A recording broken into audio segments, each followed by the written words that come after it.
With a 500% jump in anti-Semitic incidents on college campuses, Congress today took on the topic of hate, exploring ways to join the Trump administration, which is already taking action with a threat to cancel hundreds of millions of dollars to Columbia University for failing to protect Jewish students.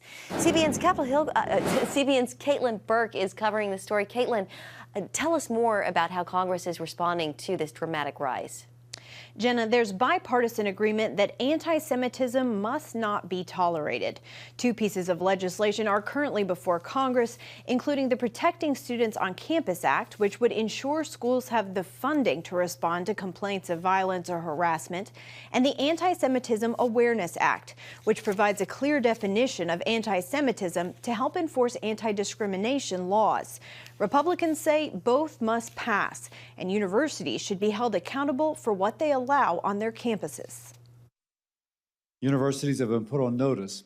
Failing to protect a student's civil rights will no longer be tolerated.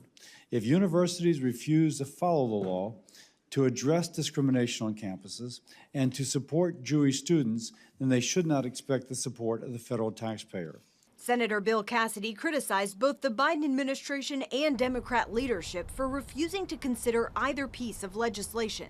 With President Trump in office and a Republican majority in Congress, the time of failed leadership is over. While Democrats largely support both bills, some argue they're too narrow and that all forms of hate and discrimination should be included. Anti-Semitism, unacceptable. So is Islamophobia and other forms of bigotry.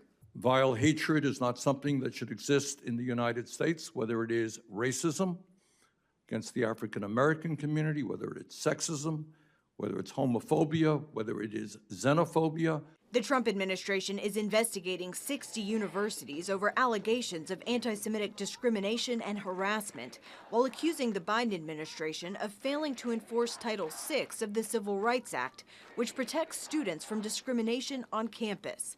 Carly Gamble of Stand With Us, an organization focused on supporting Israel and fighting anti-Semitism, testified Thursday that universities should no longer be allowed to hide behind freedom of speech. Educational institutions are not public streets or sidewalks, and students need not be permitted to engage in expressive activity wherever, whenever, and however they wish, especially when such allowances ultimately contribute to the creation of hostile educational environments. Others argued changes that aren't grounded in the protection of free speech and academic freedom won't work. The campus environment can be improved with programs and courses, but if we bludgeon the campus into submission, we risk destroying an institution which has made America the envy of the world.